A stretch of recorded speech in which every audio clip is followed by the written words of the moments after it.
Peu d'hommes ont survécu au massacre perpétré par Daesh dans leur région d'origine, le Sinjar.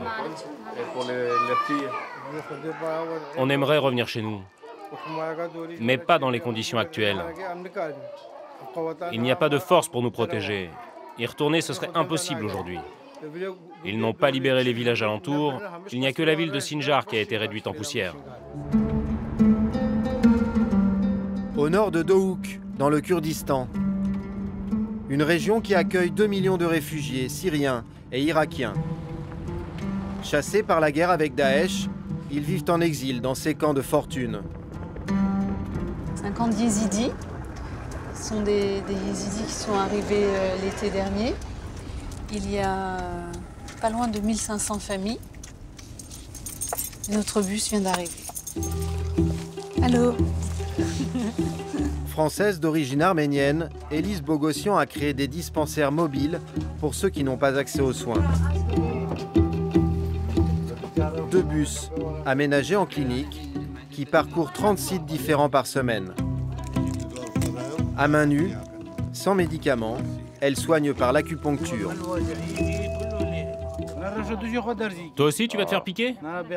Il n'y a que les hommes qui peuvent supporter ça.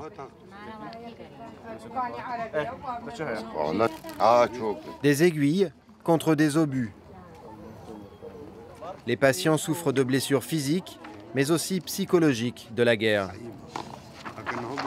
Là, c'est une migraine. Il y a beaucoup de migraines, probablement dû à l'hypertension et dû au stress, dû à l'insomnie. On a beaucoup de nos hommes qui souffrent d'hypertension et de migraines et les céphalées, qui sont devenues chroniques, sont vraiment handicapantes. On a des très bons résultats avec l'acupuncture sur les migraines, dès la 2e séance. Des effets durables. Hein. Pour ça, les aiguilles de 40 mm, c'est bien, d'accord? Il faut que tu piques profondément.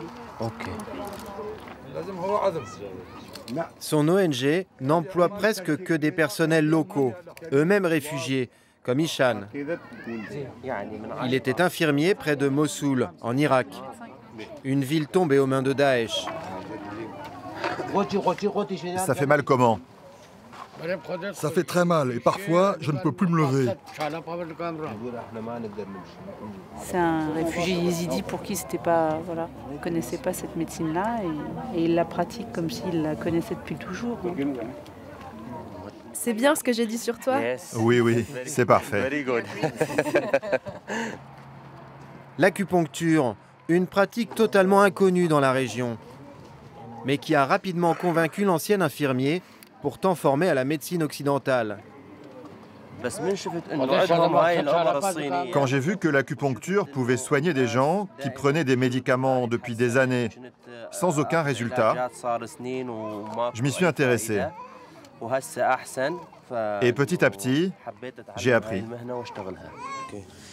S'il vous plaît, remontez votre pantalon.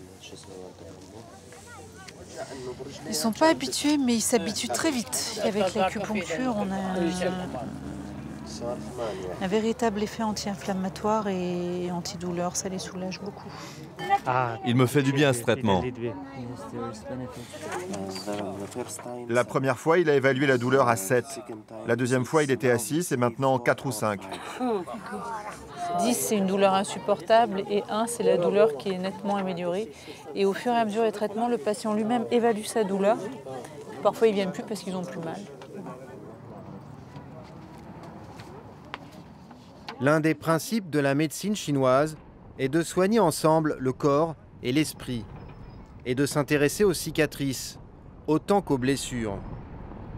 Loin d'être un luxe, elle est pour Élise une médecine d'urgence dans cette zone de guerre.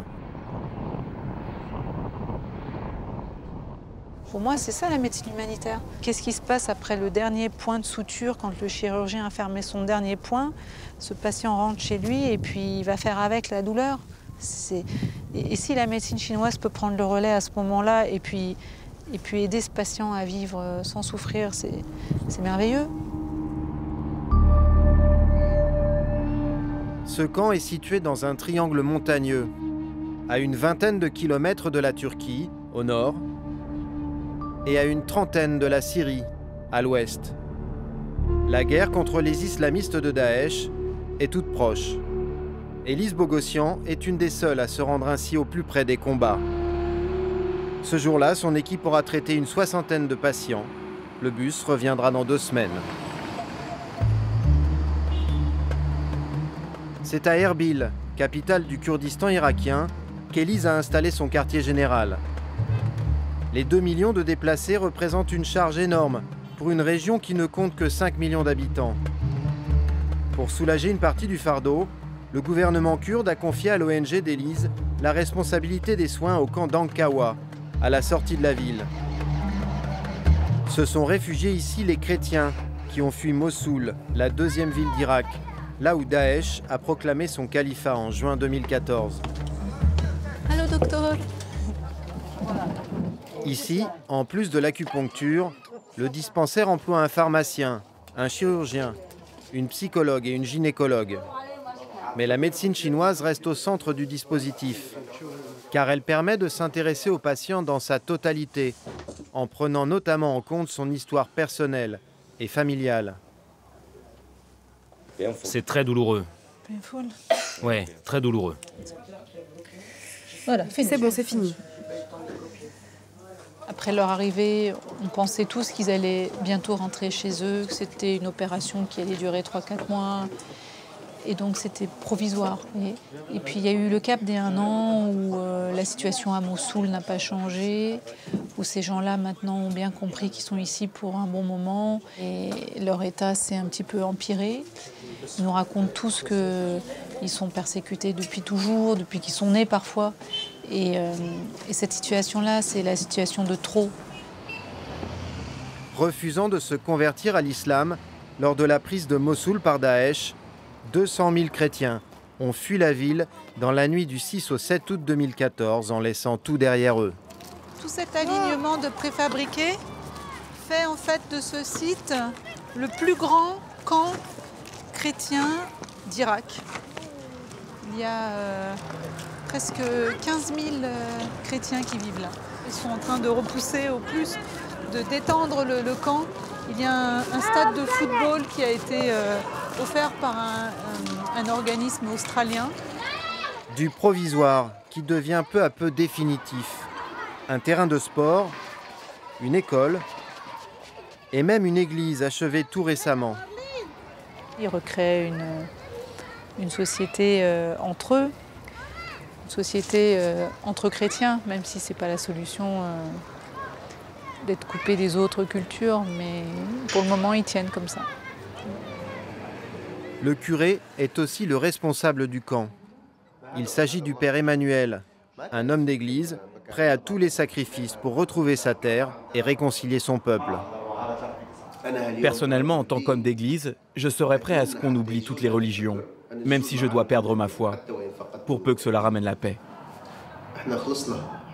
On est fini ici. Il ne restera pas beaucoup de chrétiens en Irak. On était 2 millions, et maintenant, plus que 200 000. L'hémorragie continue. Oui, parce que l'année dernière, c'était 450 000. L'année dernière, il y a 1 an, c'était 450 000.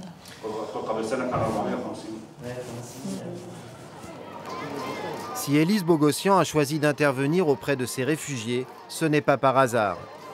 Elle est elle-même issue d'une famille chrétienne arménienne, rescapée du génocide de 1915.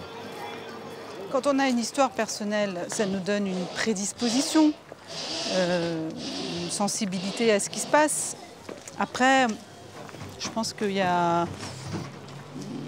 une forme de défi aussi, qu'on se dit j'ai envie d'essayer et puis j'ai envie de mettre mon énergie là-dedans. On essaye de se demander comment moi je peux être utile, qu'est-ce que je peux apporter qui puisse un temps soit peu changer leur vie, leur destin.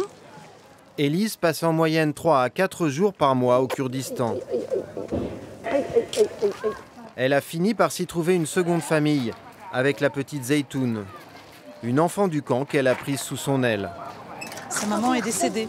Et donc voilà, on s'est attachés. Et puis cet enfant, à chaque fois que je viens, ouais, c'est ma petite protégée.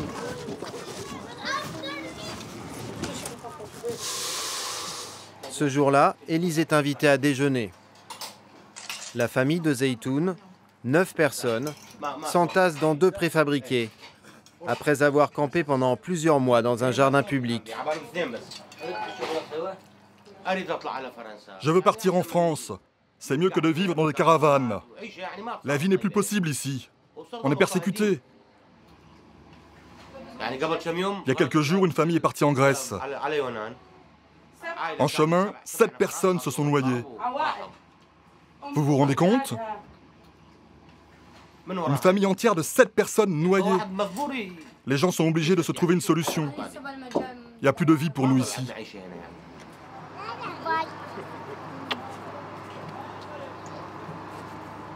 Pourtant, cette famille fait partie des privilégiés parmi les réfugiés.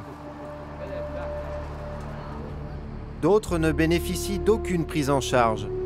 Pour leur proposer ces soins, Élise doit parfois les débusquer dans des endroits étonnants où la plupart des autres ONG ne se rendent pas.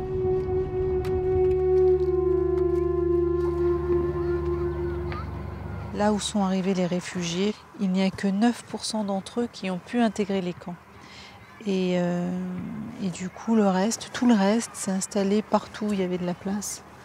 Dans des bâtiments en construction majoritairement, mais aussi dans des cours d'école, des centres commerciaux désaffectés, des caves, des parkings.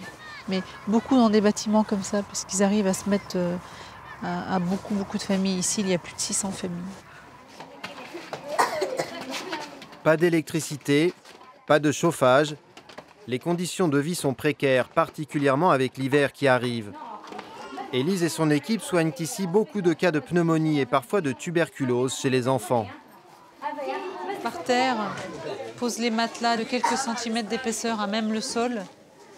Ils calfeutrent les fenêtres comme ils le peuvent, mais l'hiver, vraiment, il y a toute l'humidité, le froid qui transperce. C'est glacial. Ces immeubles sont occupés majoritairement par des femmes et des enfants. Peu d'hommes ont survécu au massacre perpétré par Daesh dans leur région d'origine, le Sinjar. On aimerait revenir chez nous, mais pas dans les conditions actuelles. Il n'y a pas de force pour nous protéger. Y retourner, ce serait impossible aujourd'hui. Ils n'ont pas libéré les villages alentours. Il n'y a que la ville de Sinjar qui a été réduite en poussière. Sinjar, c'est de là que viennent tous ces yézidis. Ce peuple d'Irak, ni chrétien ni musulman, honni par Daesh. 3 heures de route dans la montagne et une succession de checkpoints tenus par les peshmerga kurdes. Cette ville qui était la leur, les yézidis n'y reviendront peut-être jamais. Avant d'être libérés le 13 novembre, Sinjar a été écrasé sous les bombes de la coalition occidentale pendant plusieurs semaines. Pour atteindre les positions de Daesh, creusées dans des tunnels sous la ville, les Alliés ont dû détruire la quasi-totalité des maisons. La ville est aujourd'hui tenue par les milices kurdes auxquelles appartient Nasser Bacha Khalaf.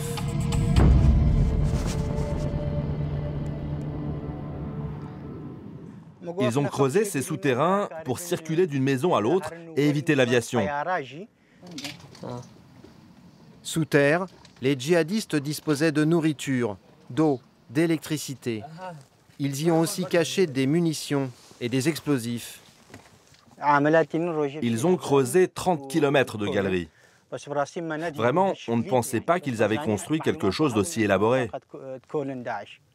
On savait que Daesh n'était pas qu'une organisation terroriste. Pour nous, ils ont la force d'un État. Sur les murs de la ville, les traces d'un nettoyage ethnique et confessionnel. Là, c'est un signe qui veut dire chiite. Et sur l'autre porte, c'est la lettre Ya, pour yézidi. Comme ça, Daesh n'attaquait pas les maisons sunnites. Il ne s'en prenait qu'aux chiites et aux yézidis. Pour la propagande de Daesh, les yézidis sont des adorateurs du diable. ils ont cherché à les éliminer systématiquement. Les hommes ont été massacrés, les femmes vendues, violées, réduites en esclavage. Au moins 7 fosses communes ont été découvertes à Sinjar. Ici, ce sont des ossements. Dans cette fosse, il y a 78 corps de femmes d'âge mûr. Elles viennent du même village de Kojo. Ça, c'est leurs cheveux et leurs chaussures. Ils ont ramené 78 femmes ici et les ont toutes abattues, une par une. Ce n'étaient pas des musulmanes et elles n'avaient aucune valeur pour eux. Elles n'étaient pas vendables sur leur marché aux esclaves, le marché de la traite de Daesh. Les djihadistes se sont repliés à moins de 10 km, dans ce village au loin, Tel Kassab. Ils menacent encore la ville de Sinjar. Près de 4000 femmes yézidis seraient encore entre leurs mains.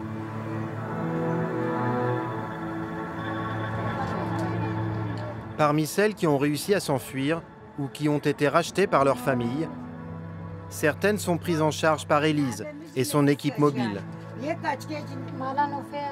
Élise et Myrna, la psychologue, reçoivent ces femmes en toute discrétion, dans une cabine privée et capitonnée. Il fallait que je fuis pour ne pas tomber dans leurs mains, quitte à le payer de ma vie. C'est un espace intime pour les femmes qui étaient des femmes victimes de torture ou de viol. Et ces femmes-là ne parlent plus. En tout cas, elles ne se confient pas. Et s'il n'y avait pas cet espace-là, je pense qu'elles ne parleraient pas. Quand je parle avec toi, ça te fait du bien? Oui, beaucoup. Je sors tout ce qu'il y a dans mon cœur pour toi. Viens me voir chaque semaine si tu veux. On te fera de l'acupuncture et on te donnera des médicaments pour tes enfants. Toutes ces jeunes femmes restent traumatisées. Vendue $2500 à un combattant qui en avait fait son esclave, cette adolescente de 17 ans s'est échappée en mars, après avoir subi des mois de sévices. Par peur des représailles, elle a souhaité rester anonyme. Ils nous frappaient avec des câbles, des ceintures, et nous pendaient au ventilateur du plafond. Puis, ils venaient choisir des jeunes filles. Et ils prenaient celles dont ils avaient envie. Ils les emmenaient et les gardaient une semaine avec eux pour ensuite les renvoyer.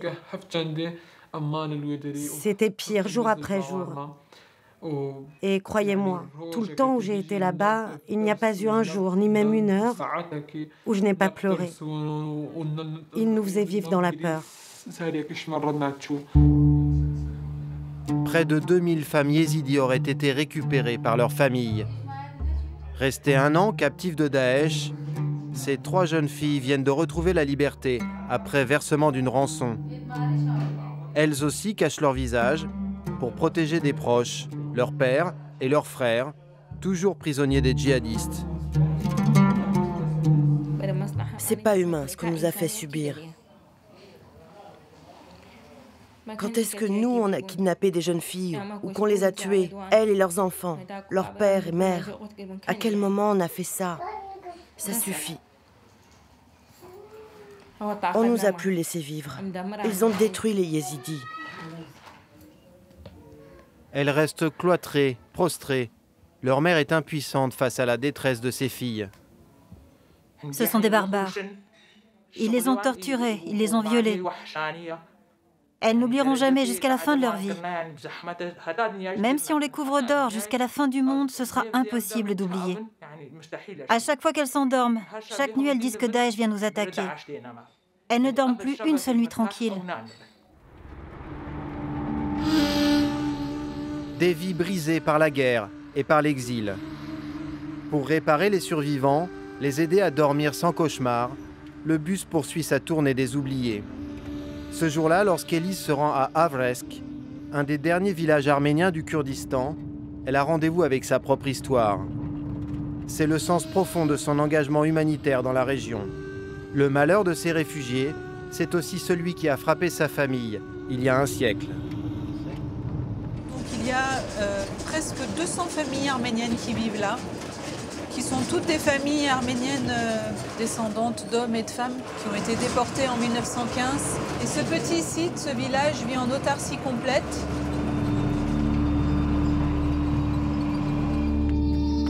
Avec le prêtre du village, Élise retrouve vite une langue qu'elle connaît bien, celle de ses ancêtres. Merci de venir jusqu'ici pour soigner les souffrances des gens. Ces chrétiens arméniens ont eux aussi fui Mossoul lors de la prise de la ville par Daesh. Elle a peur des aiguilles. Elle est toute petite, mon aiguille. Ça fait mal? Non, ça fait pas mal. Mais là, ça fait mal? Non. Ah, l'aiguille est entrée.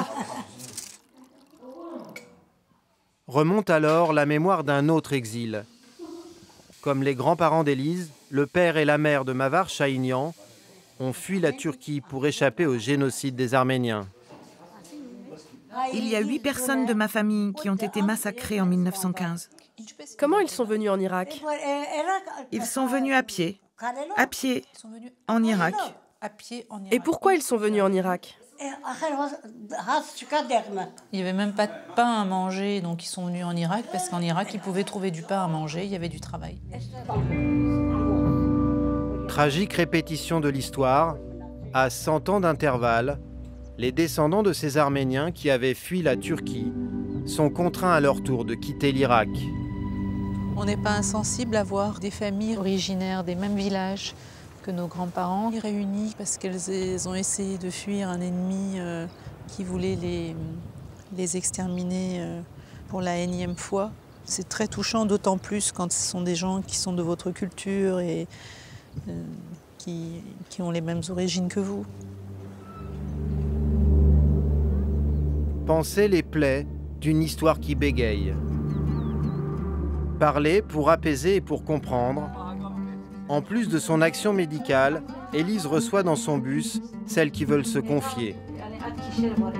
Sans ressources, cette femme n'a plus aucun espoir pour son peuple, les Arméniens d'Irak. Tous les Arméniens d'Irak viennent de Turquie. Tous sont les rescapés des massacres de 1915. Pourquoi l'histoire se répète-t-elle ainsi? Maintenant, c'est fini pour les chrétiens. Même si ça s'arrange, si cela va mieux à Mossoul, on ne rentrera pas. On est venu au monde et il y a eu la guerre. On n'a connu que cela.